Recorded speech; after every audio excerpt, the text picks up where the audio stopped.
السلام علیکم ورحمۃ اللہ تعالی وبرکاتہ۔ جامعہ رضویہ منظر اسلام کے آن لائن سبق میں آپ کا خیر مقدم ہے۔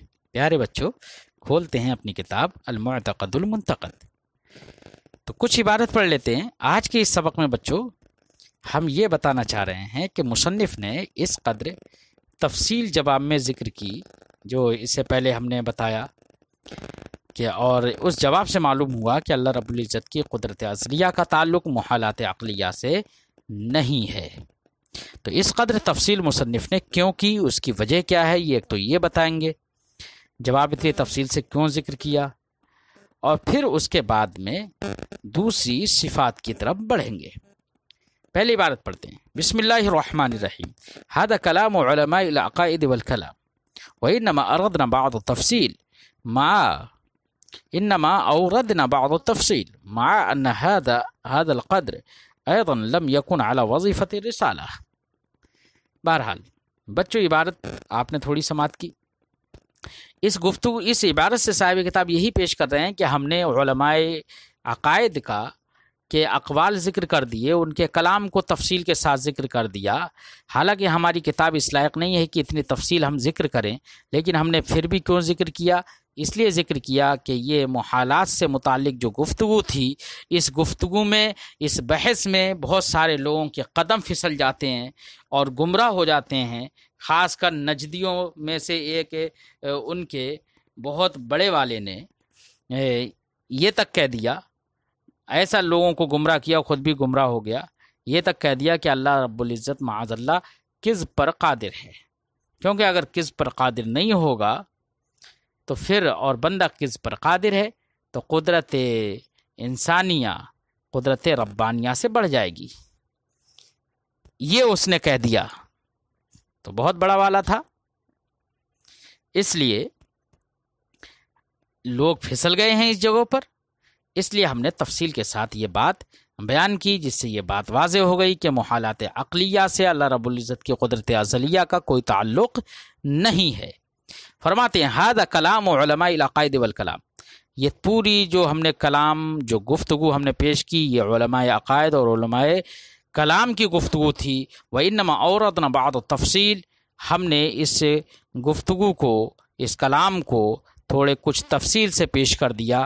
مع ان هذا القدر ايضا لم يكن على وظیفۃ الرسالہ، حالانکہ اس قدر تفصیل سے پیش کرنا بھی اس رسالے کی شان اور اس رسالے کی حالت سے نہیں ہے۔ لأن المقام من مسال الاقدام، تو پھر اس تفصیل سے ذکر کیوں کر دیا جب کتاب کے لائق نہیں تھی؟ تو فرماتے ہیں کیونکہ یہ مقام قدموں کی لغزش گاہ ہے، قدم پھسل جاتے ہیں یہاں پر۔ وَالنَّجْدِيَّ قَدْ ضَلُّوا وَأَضَلُّوا، اور نجدی، دیوبندی، یہ لوگ گمراہ بھی ہو گئے اس مقام پر، اور لوگ بہت ساری عوام کو گمراہ بھی انہوں نے کر دیا۔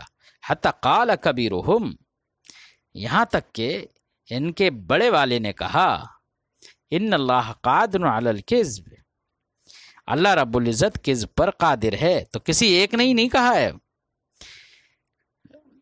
کئی لوگوں نے کہا۔ اس سے پہلے میں تفصیل سے ذکر کر چکا ہوں ایک جگہ پر کہ کئی لوگوں نے یہ کہا ہے کہ یہ کذب باری تعالیٰ کا مسئلہ کئی کتابوں میں ان کی موجود ہے۔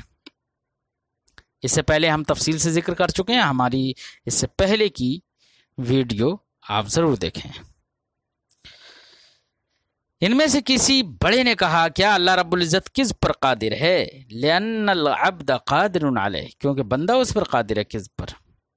فإن لم يقدر الرب علیہ، بندہ جب قادر ہے تو اگر اللہ رب العزت اگر اس پر قادر نہ ہو، ازداد القدرت الانسانیہ علی القدرت الربانیہ، تو قدرت انسانیہ قدرت ربانیہ پر بڑھ جائے گی۔ وسیأتی ما فیہ انشاءاللہ، اس میں کیا خرابیاں ہیں، ویسے ہم تفصیل سے پہلے بیان کر چکے ہیں۔ صاحب کتاب فرماتے ہیں عنقریب اس کے اندر جو خرابیاں ہوں گی وہ تفصیل سے عنقریب آئیں گی انشاءاللہ تعالی۔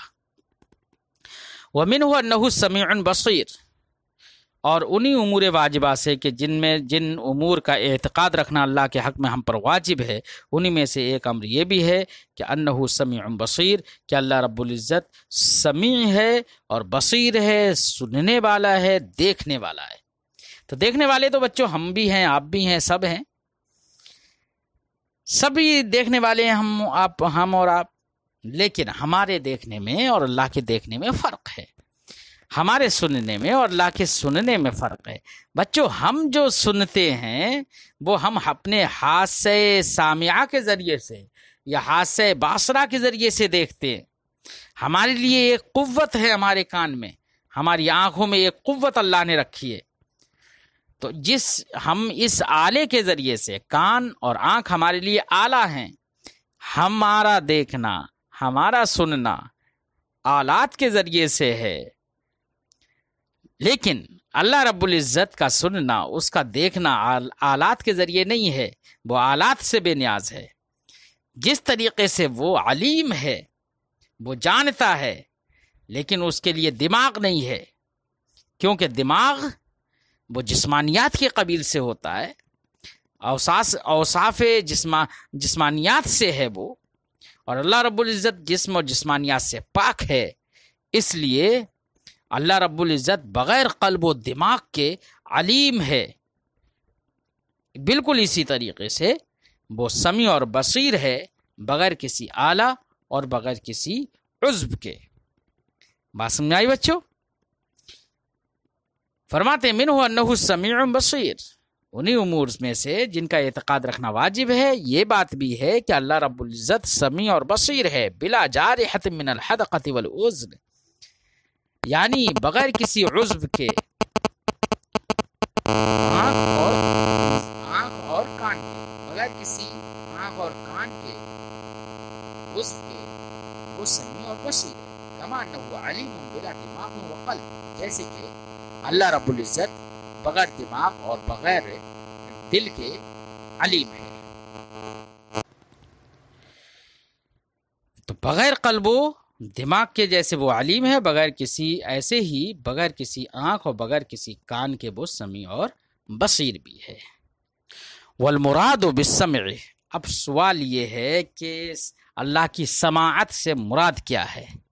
سماعت جو اللہ کی سمع ہے، اس کا سننا ہے، تو یہ سننا کسے کہیں گے؟ اس کی ایک صفت ہے نا یہ، اور ظاہر بات ہے صفت وجودیہ ہے، اس کی ذات کے ساتھ قائم ہے۔ ایسی بصر وہ بھی ایک صفت وجودیہ ہے، اس کی ذات کے ساتھ قائم ہے۔ سم کا کام کیا ہوتا ہے؟ تو سم کا کام ہے کہ وہ تمام مسموعات کو سن لیتی ہے۔ سم وہ ایسا وصف ہے اللہ رب العزت کا، ایک ایسی صفت وجودیہ ہے جو اس کی ذات کے ساتھ قائم ہے، جس کا کام کیا ہے؟ ہر مسموع کا ادراک کر لینا، چاہے وہ کتنا بھی ہلکا ہی کیوں نہ ہو، کتنی ہلکی آواز، بالکل چاہے ہم نہ سنیں، لیکن اللہ رب العزت اسے سن لیتا ہے۔ ایسے ہی بصر سے بھی مراد کیا ہے کہ وہ صفت وجودیہ اللہ تعالیٰ کی ذات کے ساتھ قائم ہے، اور صفت وجودیہ کا کام کیا ہے کہ ہر مبصر کا، ہر دیکھی جانے والی چیز کا ادراک ہونا، ادراک کر لیتی ہے وہ بصر، اگرچہ چاہے کتنی ہی چھوٹی اور خفی کیوں نہ ہو۔ فرماتے ہیں صاحب کتاب والمراد بالسمع صفت وجودیۃ قائمۃ بالذات، سم سے مراد یہ ہے کہ وہ صفت وجودیہ ہے، قائمہ بالذات ہے، اللہ تعالیٰ کی ذات کے ساتھ قائم ہے۔ شانہا، اس کا کام ہے ادراک کل مسموع و ان خفیہ، ہر مسموع کا ادراک کر لینا، ہر ایسی چیز کا ادراک کرنا جس کو سنا جا سکے، اگرچہ وہ کتنی بھی ہلکی کیوں نہ ہو۔ وبالبصر، اور بصر سے مراد صفت وجودیۃ قائمۃ بالذات، ایک ایسی صفت ہے جو کہ وجودیہ ہے، ذات باری تعالیٰ کے ساتھ قائم ہے۔ شانہا، اس بصر کا کام ہے ادراک و کل مبصر، ہر دیکھی جانے والی چیز کا ادراک کر لینا، وَإِن لَطُفَ، اگرچہ وہ دیکھی جانے والی چیز کتنی ہی باریک کیوں نہ ہو، اگرچہ بہت باریک ہو۔ اللہ رب العزت سمیع اور بصیر ہے، اس کے لیے سمع اور بصر دونوں صفتیں ہیں، ان دونوں صفتوں کے ثبوت میں قرآن پاک بھرا ہوا ہے۔ جگہ جگہ پر قرآن پاک کے اندر اللہ کو سمیع اور بصیر کہا گیا ہے۔ نیز قرآن پاک تو بھرا ہوا ہی ہے، سمیع و بصیر کہا گیا ہے جگہ جگہ پر۔ ایک اور دوسری دلیل دے رہے ہیں کہ اللہ رب العزت سمیع اور بصیر ہے، صفت سمع اور صفت بصر اس کی ذات کے ساتھ قائم ہے۔ اس کی ایک دوسری دلیل کیا ہے؟ دلیل یہ ہے، دلیل کا خلاصہ بچوں یہ ہے کہ سمع اور بصر کا نہ ہونا، یعنی نہ سننا اور نہ دیکھنا، یہ ایک عیب ہے، ایک نقص ہے۔ کیا ہے؟ ایک عیب اور نقص ہے، جو عیب اور نقص معبود کے لائق نہیں ہوتا۔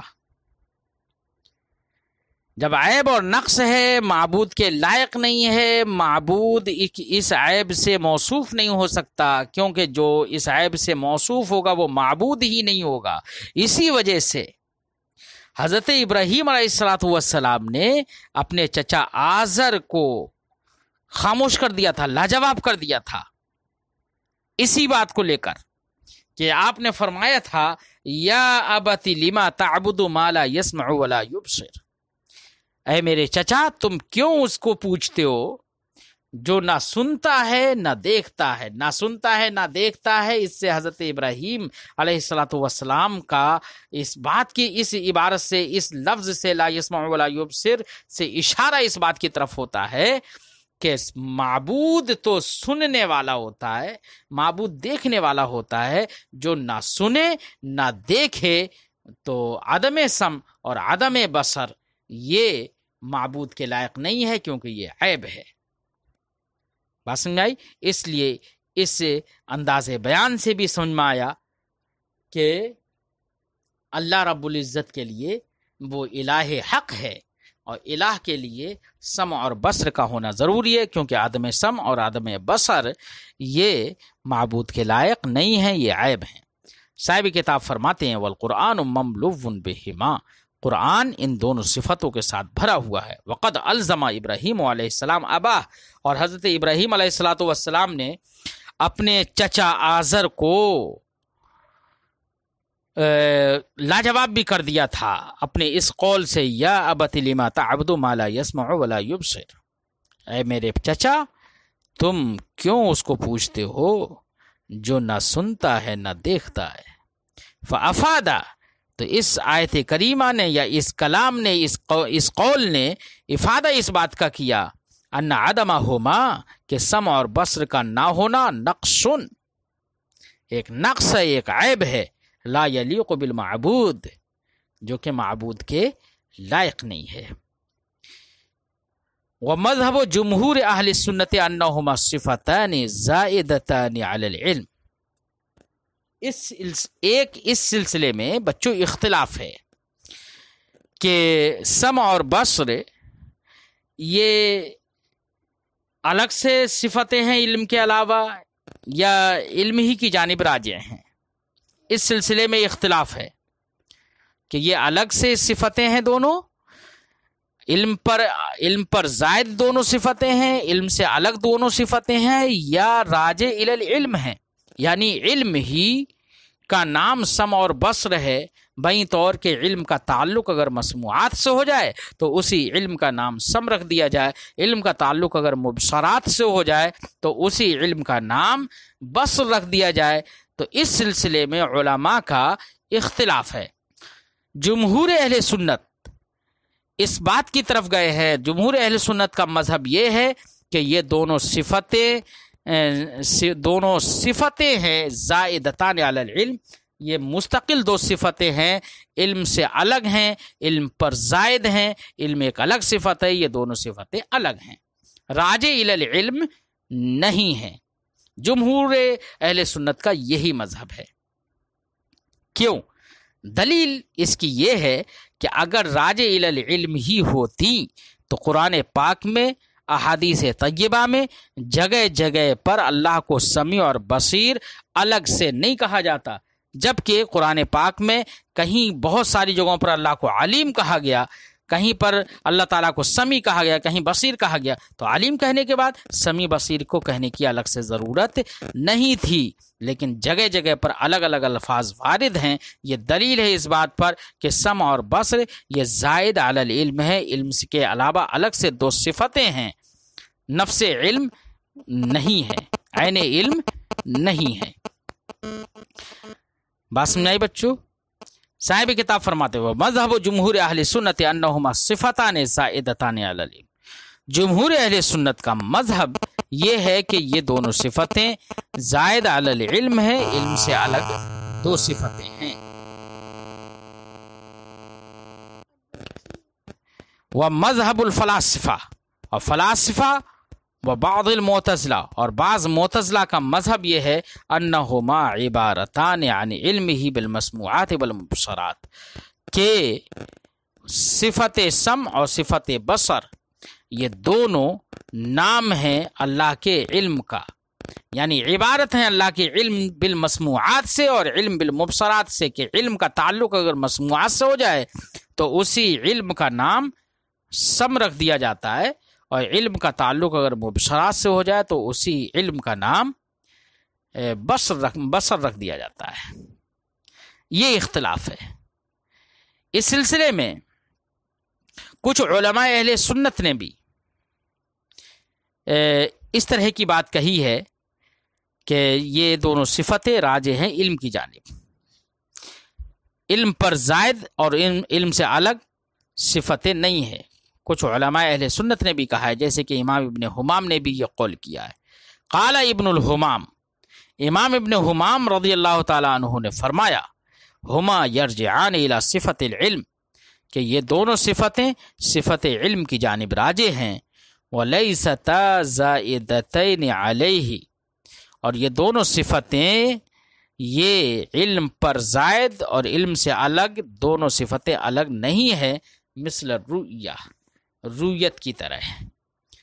یعنی جس طریقے سے رؤیت یہ علم پر ایک زائد صفت ہے، تو اس رؤیت کی طرح یہ دونوں علم پر زائد صفتیں نہیں ہیں، بلکہ یہ دونوں علم کی جانب ہی راجع ہیں۔ یہ ابن حمام نے کہا۔